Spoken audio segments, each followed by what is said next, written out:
Fala, amigos do Futebol Maloca e Boteco. Eu sou Elvio de Matos e o Luiz Ricas, que está aí atrás da câmera. Vamos entrevistar agora uma pessoa muito importante para a gente, para quem gosta de futebol, para quem gosta de maloca e para quem gosta de boteco também.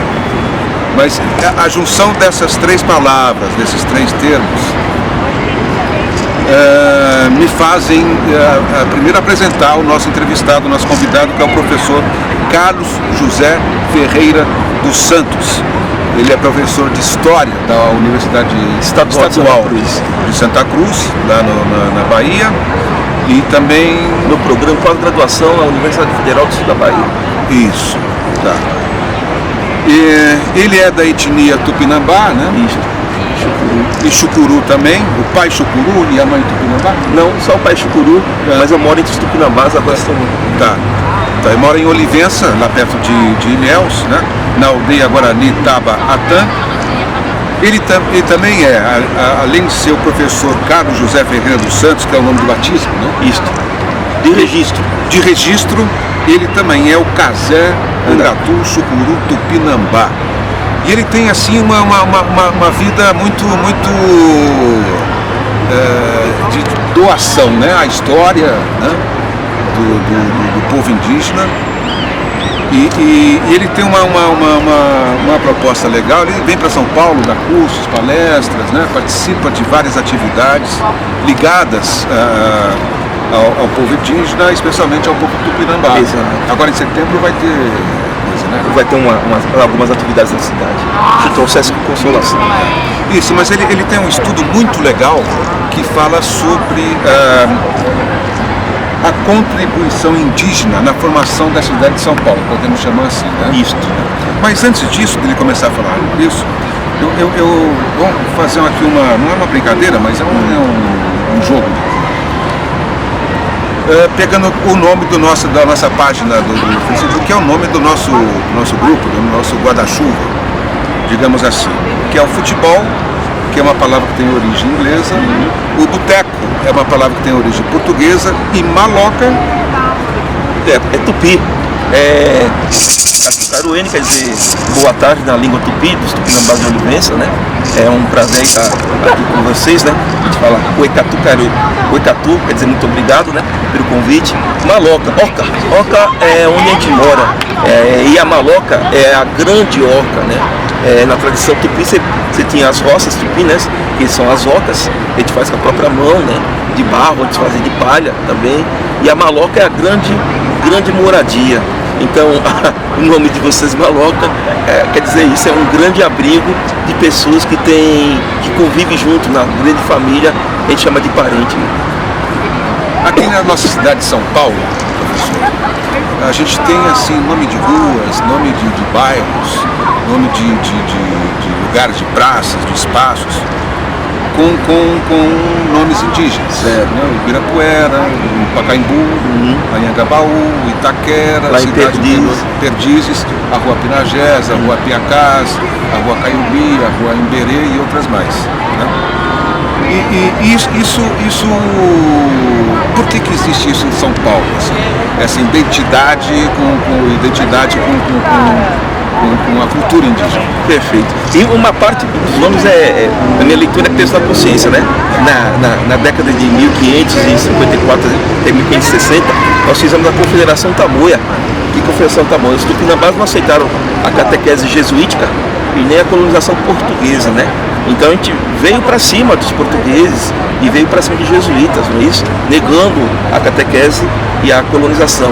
Teve o cerco de Piratininga, porque a gente fala isso, o Piquerobi, cacique do São Miguel de Ururaí, cerca Piratininga.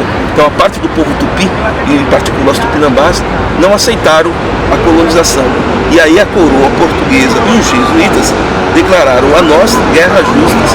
Matem, estuprem, escravizem, teve escravidão indígena, sim, inclusive na cidade de São Paulo.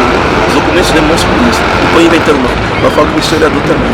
Então, na minha leitura, em parte esses nomes é peso na consciência. Amberê é um dos caciques da Confederação Tamoia, né?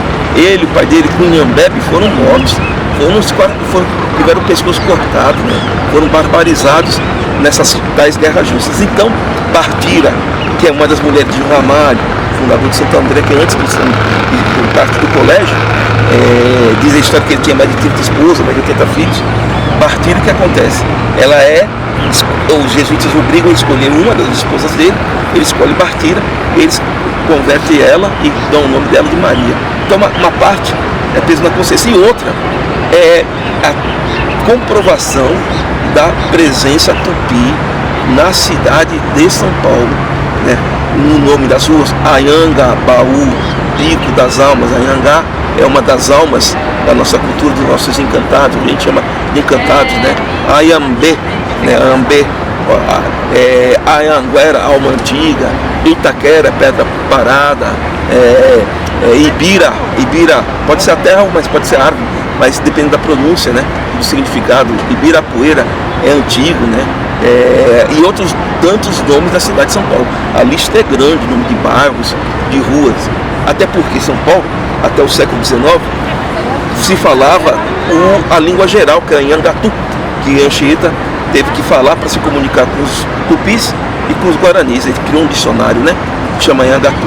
Como São Paulo não tinha poderio econômico, né, até o século XX, final do século XIX, então o que se falava aqui era o Anhangatu e Tupi, né? Então, onde fica aquele lugar índio? É Anhangabaú, é o bica das almas. O que é aquilo lá? Jabaquara, é onde Jabá é o índio fujão, e ele levava um pedaço de carne, é onde a gente onde a gente pousa. Jabaquara, na fuga a gente pousa lá. Então, vai se colocando muito desses nomes de ruas aqui em São Paulo, não é em memória, é por causa da presença forte da língua indígena na cidade de São Paulo, né? E Elomar Figueira, compositor baiano, né, estudioso da cultura brasileira, ele diz isso. Talvez São Paulo seja a cidade no Brasil, ou estado no Brasil, mesmo seria estado, que mais se fala próximo do Tupi e do Guarani também, né? Por causa desse linguajar fônico do paulista, né? Fala muito com o nariz, né? E não TS, né? Dois pastel. Então essa forma do você que o paulista usa muito, né? Que é o voz mercê, a corruptela. Então o paulista ele manteve muito desse linguajar, dessa língua antiga, nossa língua tupi. Quais etnias eram nativas? Aqui a primeira é o tupi, né? O litoral paulista, o litoral brasileiro de São Vicente até o Maranhão era o povo tupi, né? Tupinambá e outras matrizes do povo tupi. Mas tinha aí Moré, que é o grupo Macrugê, né? Os guaranis vêm, né, numa estrada Piabiru, vindo do Paraguai para cá, tem a presença Guarani, né? Tem os Guaianás também, né? Então, mas alguns desses povos, né, tupi também aceitaram não, tiveram que aceitar a colonização da ordem jesuítica, né? Mas são vários povos que aqui tem, mas basicamente o tupi e o Guarani. Então, a gente estava falando, né, sobre essa questão de que São Paulo tem alguns territórios indígenas até reconhecidos, visíveis para grande parte da população, como a Tecoa, no Jaraguá. Então, assim, só que temos assim, muita territorialidade indígena, muita presença indígena em lugares que hoje são urbanos misturados. E uma questão que esses lugares não perdem essa tradicionalidade, não perdem essa energia, o espírito dessa terra. Porque, como você fala sempre, nessa questão, por exemplo, São Miguel, os mercados populares, às vezes o cara destrói os lugares e o lugar continua popular. Mesmo com toda a especulação imobiliária, todas as opressões todas desses 500 anos de história. Queria que você falasse um pouco disso, sobre essa presença indígena, mas essa questão territorial espiritual mesmo, que é assim, a espiritualidade da terra. Então, São Paulo é a quarta maior cidade indígena do Brasil. Pouca gente sabe disso, né? E boa parte desses indígenas tem os guaranis lá do Jaraguá, tem os guaranis lá na área sul, né, da cidade de São Paulo, que são aldeados, são índios de aldeia, e você tem quase 70, 80% de índios aqui, que são índios nordestinos, migrados à força na década de 30, 40, 50, 60, 70, né? É o êxodo rural que a gente chama de êxodo indígena, né? Aí eu até lembro da música Carcará, pega, mata e come, Carcará, não vai morrer de fome. E que a Maria Bethânia, uma versão antiga, ela fala dos dados, né? Você tem o estado de Alagoas, que é a origem da minha família Chucuru, quase 17% de Alagoas migra. E quem é esse imigrante? É um índio.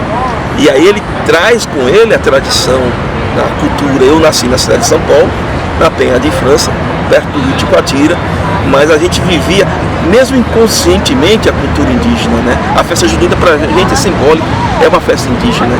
O cachimbo, as comidas todas, né? Fritar batata, mandioca em torno da fogueira, brincar na fogueira é uma coisa da cultura. Meu parto foi caseiro. Então a gente traz com a gente o território. O território pra gente não é só o físico, ele é espiritual. Por isso que os guaranis chamam de Tecoá. Tecoá é a terra prometida, a terra sagrada. A gente chama de Pindorama.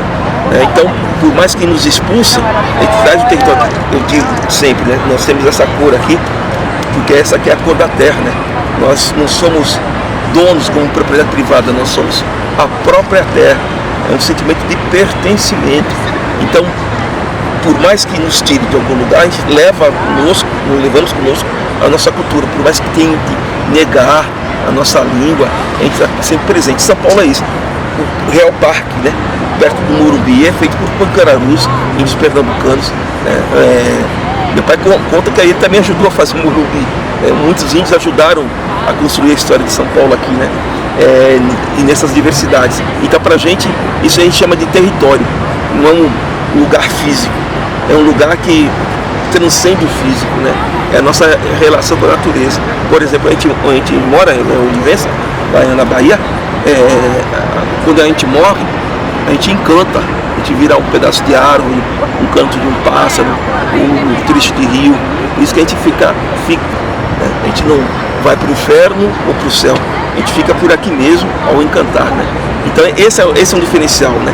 É um diferencial de outras tradições. Aí você falou bem, Parque Dom Pedro. Quando a gente vem lá de Bahia para cá, a gente vai no Parque Dom Pedro, no Parque do Concórdia, no Brás, porque é onde tem muito nordestino. E muitos desses nordestinos, além de se identificar com o nosso sotaque, né? Ele vê que a gente é índio. Ô índio, na minha terra também tem índio, tal. Então a gente vê que isso é território, né? Essa coisa de vender na rua, de fazer a troca, né? É bem indígena.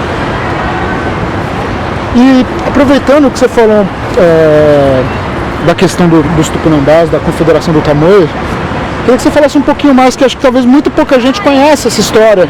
E assim, a historiografia oficial tenta colocar uma coisa que chegaram um bando de português bonzinho, trazendo a civilização, todo mundo aceitou, o outro não aceitou. Cruz, né? Cruz, né? Trouxe um espelhinho e tal, a gente não gosta muito desse ouro, entrega pra vocês, não gosta muito dessas árvores, entrega pra vocês. Conta um pouco como é que foi essa resistência, principalmente a Confederação dos Tamoios, que foi uma grande resistência. Foi. É uma das mais belas páginas da história do Brasil, dessa nossa região, né? O Copacabana era a região Tupinambá, né? Amberê, Cunhambebe, Coruçu eram líderes eram caciques, a gente chama de Morobixabas, né? Que é um cacique não é um chefe, ele é um líder espiritual. E os Tupinambás, o povo Tupi, a parte do Tupiá e Moré também, a gente a gente praticava a poligamia, que é o amor livre, né? Que eu estou contigo, estou te amando, se eu não estou contigo, não estou te amando. Então é o princípio da poligamia. E eu apoio amorosidade, na verdade, mais do que poligamia. Nós éramos poliamorosos. E a antropofagia, que nas nossas guerras, entre nós mesmos, entre os povos indígenas, o inimigo mais forte, mais guerreiro, não tinha escravidão indígena, né? Ou ele morria na guerra, ou ele era levado para a aldeia e era incorporado, depois ritualisticamente era devorado no ritual antropofágico. Não é canibalismo, não se matava alguém por uma necessidade nutricional. Imagina uma aldeia de 200 pessoas, você matar um guerreiro inimigo, não tem valor nutritivo nenhum, não é um churrasco, né? É um ritual, mas eu posso citar: bebei-vos, esse é meu sangue, comei-vos, esse é meu corpo. Só que a gente fazia isso não só simbolicamente, né? A gente fazia isso fisicamente. Então os jesuítas não aceitaram isso, né? E nós não aceitamos, a parte dos indígenas não aceitou as imposições jesuíticas e da coroa portuguesa. E aí fomos para cima. Então houve resistência e muita. E a Confederação Tamoia é uma dessas páginas de resistência, né? Que foi mais de 12 anos.